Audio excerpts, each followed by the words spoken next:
Hello everybody, thank you for stopping by my channel. In this video I just want to go over why I still love my Lumix S5s, two of them. Right now Lumix and other companies have come out with their next iteration of and generations of cameras, and Lumix now has the S5 Mark II out on the market, and they have the S5 Mark II-X coming to the market shortly. Having said that, I just want to state that I still love my original Lumix S5s, and here's why. I'm going to try and go through some of the lists that I have written down, and the rest of it is just going to be off the cuff because that's what I'm going to do. I bought the first Lumix S5, I think in the January. It was either the January or the May after it actually hit the market, and I was literally blown away by this camera, and I really didn't know what I was in for, except that I needed a camera that I could bring on my motorcycle and hike with, at the same time shoot at least 10-bit 4K video. And this camera does all of that and more. But before I actually get into this, I want to show you where exactly I started. So in 1981, when I was 17 years old, I bought this Nikon camera, and I bought an off-market lens with it. It was the only thing I could afford. I was looking at the Olympus OS. I was looking at the Olympus OM1. I was looking at the Canon AE1, and then the Canon A1, and Minolta SRT101.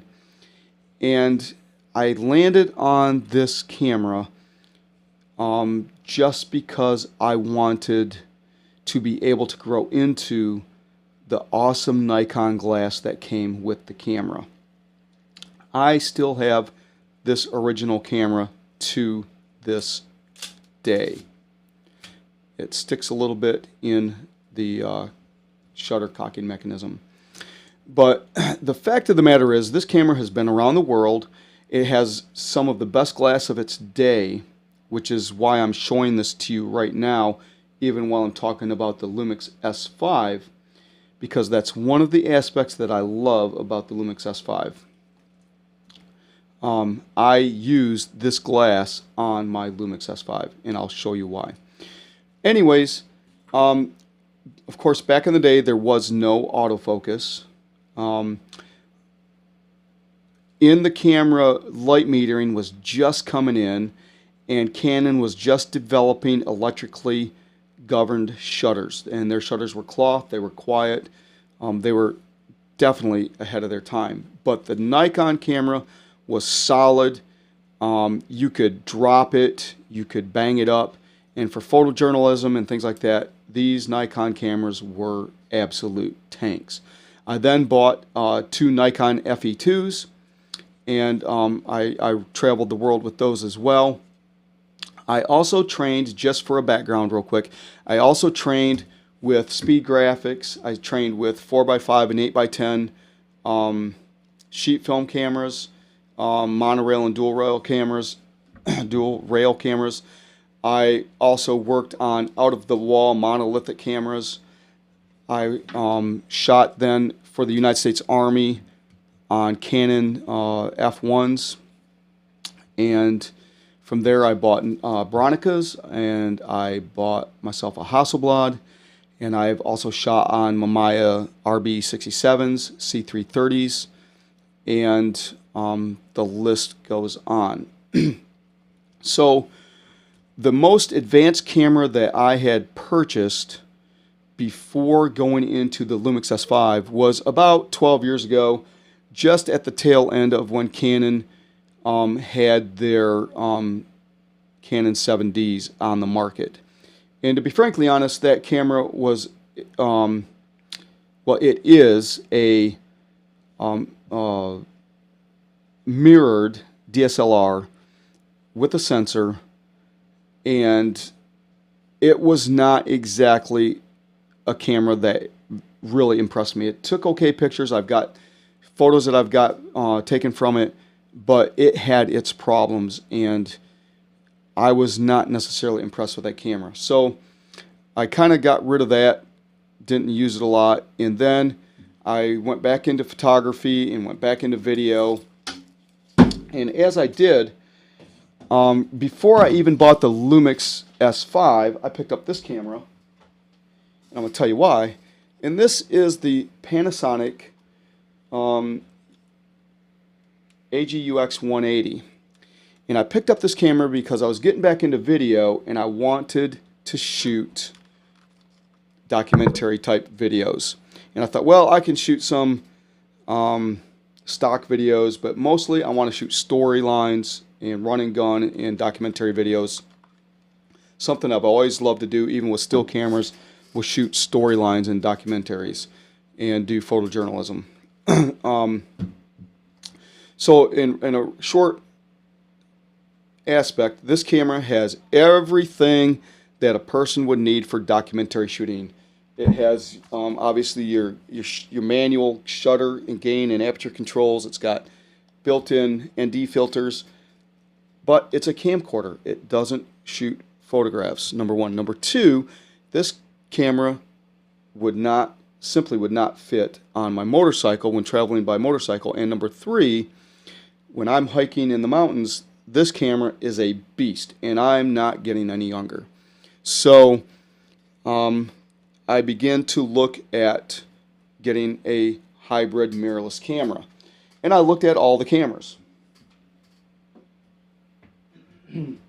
I looked at Canon, I looked at Sony primarily. I briefly looked at Fujifilm, and but those were the primary cameras. And so the problem that I was noticing with the Canons and with the Sonys was not necessarily the capabilities, because the capabilities are fine in and of themselves. The specs spec out. But with the Canon and running with the 7D, I was not necessarily impressed one way or the other with the color science. In previous days in shooting video, I have shot with Sony DV cam cameras and mini DV cameras, and they were always solid cameras. So I was really looking hard at the Sonys, the A7, the A7S, the A7S III, and I was looking at those cameras because they were shooting 4K 10-bit. And then come along the S5, and the S5 was in my price range, and it was 4K internal at 10-bit, and I love the color science of these Lumix cameras. I just absolutely love it. I love the Cindy 2, and I love the RAW formats. I love the fact that I can do B-RAW with Blackmagic RAW files on this camera, and I just love the color science. But there was one thing that really stood out to me when I purchased this camera, and that was the fact that this was the one camera on the market that did not overheat when shooting 4K video. Now, I don't care what camera you use, I don't care how good the specs are. If you can only shoot 5, 10, 15, 20, or even 30-minute videos and have it overheat in 4K 10-bit, you've got a problem. And therefore, I simply set those other cameras aside. I said, I'm not going to even entertain Canon. Sony for photography is awesome. I want to shoot both photography and video because my base is photography. I've taught myself video. I've shot video hunting videos for television. I've shot TV commercials. I've put together commercials. I've shot sales. I've done all kinds of stuff in video and in photography. And this is the camera that I'm going to run with. And it fits on my motorcycle, and it's easy to hike with. So this camera I picked up, and I was simply blown away. At the price point, this camera could not be beat. And so I picked it up, and I picked up a second camera. I will do another video on why I picked up and how I picked up a second camera, because that's a story in and of itself. I'll give you a hint. I had to send the camera back to Panasonic for servicing. It was a very easy thing, but in the meantime, I needed a camera to shoot with, so I bought another one. Okay, so I'll do the video on the servicing later, and actually give you a rundown of that. So in any case, I simply have gone with the kit lenses, this 20x60 kit lens that comes with the Lumix S5. And I am blown away by the glass in this kit lens. It's just excellent glass. Now, I'm used to Nikon glass. I'm used to Nikon, the 50mm 1.4, 1.8. I'm used of their 35-70 variable zoom lens. I'm used of various telephoto lenses, and Nikon has good glass. This glass is incredible. This Leica glass that Sony has teamed up, or that Panasonic Lumix has teamed up with. This Leica glass is phenomenal. It is just absolutely stellar glass. I love it. It's just amazing. I've shot with Mamiya glass. I've shot with Zeiss glass. I've shot with Hasselblad glass. I absolutely love this glass that you get with the Lumix. And I haven't even purchased their S line. I haven't purchased any other Leica glass either. But the kit lens is phenomenal. Now, the one thing that I really liked about picking up this camera is the fact that for $15, I picked up this adapter, and this adapter allows me, if I put it on correctly would help, it allows me to slip this adapter on, go completely manual, gotta find the right spot here, and put on my native Nikon glass.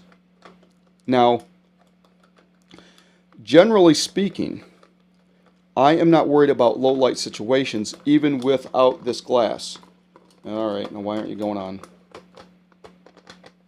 This could be embarrassing. I just had it on here. There we go.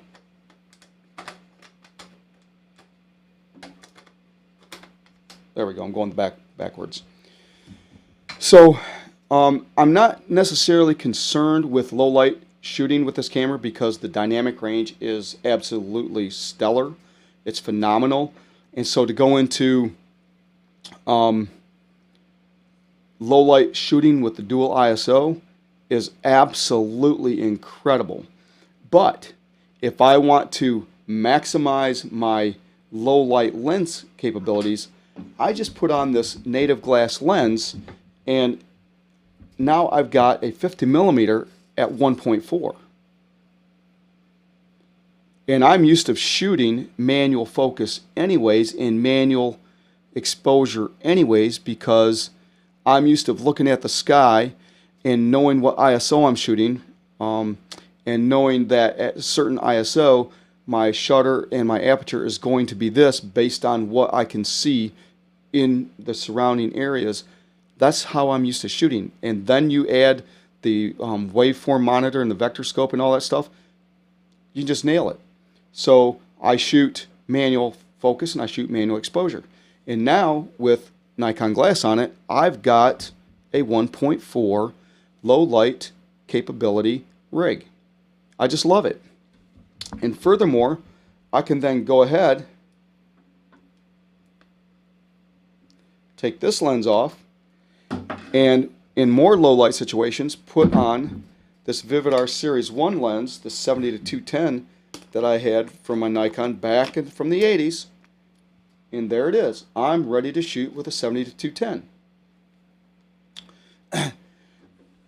This lens and this lens and this, where's my Nikon, and this 35-70 are the only three lenses that I've ever owned and ever carried with my Nikon cameras. and I've traveled the world with these 3 lenses. I've been in the Rocky Mountains with these lenses. I've been in Mexico with these lenses. I've been in Japan with these lenses. I've been in Korea hiking the mountains with these lenses. I've shot in Korean fishing villages with these lenses. I've been across North America, Michigan, the New England states. I've been everywhere with these lenses. And so for a very inexpensive cost, I just increased the capability of my Lumix camera with a $15 adapter. I think that is just incredibly awesome. I love it. I absolutely love it. But it doesn't stop there. Take this off. I went ahead and picked up the Sigma 150 to 600 zoom sport lens in L mount, and I will say that this lens complements my Lumix camera beautifully. This is the absolute nicest, best telephoto lens that I have ever owned in my life. And I just feel so blessed to have the Lumix S5 L-Mount Alliance camera, 2 of them as a system that I work with in shooting photography as well as video. I just feel so blessed that even as I probably later this year will pick up the Lumix S5 Mark II X to complement my system, and I will then have 3 S5s and my UX180 as a complete rig, a complete system. I will continue to shoot with my original Lumix S5s. Let me see if I hit everything on my list just from my heart. So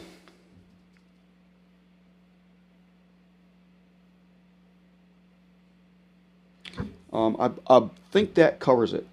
The fact that I can shoot pictures and flip the dial and shoot video and flip another dial and shoot off of a timer and use the flip screen while I'm vlogging. All of these things, Blackmagic RAW out so that I can put it into DaVinci Resolve. All of these things, I just absolutely love this ecosystem in this workflow. I just hope that Lumix Panasonic continues to work with Blackmagic and continues to allow the B-RAW to come into their systems because they complement each other so very well, as well as the fact that Sigma and Leica and the Lumix L-Mount Alliance is just phenomenal. And everybody complains about the focus. And I understand about the focus, but you know, I shot for 30-some years on film cameras with manual focus. So while I understand that some of you all grew up with autofocus, it just doesn't bother me nearly as much, though I get into times when I do understand. But with the new Lumix S5 II, oh my goodness, man, we have the best of everything. And so these cameras are just absolutely phenomenal.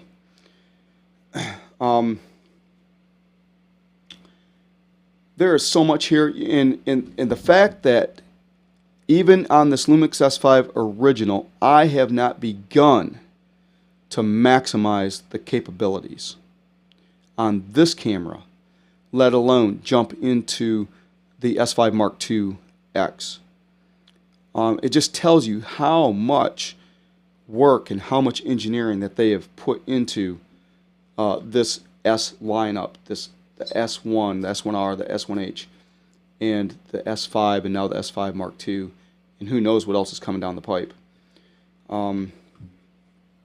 I absolutely love my Lumix S5, and I just wanted to share that with you. I can't wait to go into other details of other pieces of equipment and the progression there. I can't wait to get my hands on a Lumix S5 Mark II X and go over that in detail. I can't wait. But honestly, still the Lumix S5 original, man, this is an incredibly awesome camera. And I'm just so blessed to have it. And the one last thing I want to mention that I utterly appreciate is that Lumix, Panasonic listen to their customers. That's how they built this Lumix S5. That's how they built the Lumix S5 Mark II. They listened to their customers. Sean on Lumix Live on Thursdays listens to his customers. With Michael, they listen to their customers. It's incredible. I love it.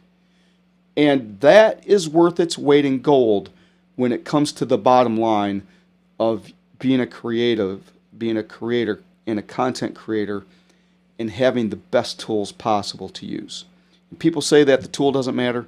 Yes, it does. Your brain matters, but if you don't have the tools to do what you need to do, you're only limited by your tools. And if you have the tools, then you're limited by your brain. It takes both. So don't let anybody tell you the tools don't matter. It's kind of like a two-way swinging door. It matters and it don't. It really does matter though, because if you have the tools to put into motion what your mind is conceiving, it's all the better. Less workload, a better workflow, you're able to get it done versus not having the tools. If you don't have the tool, you are limited.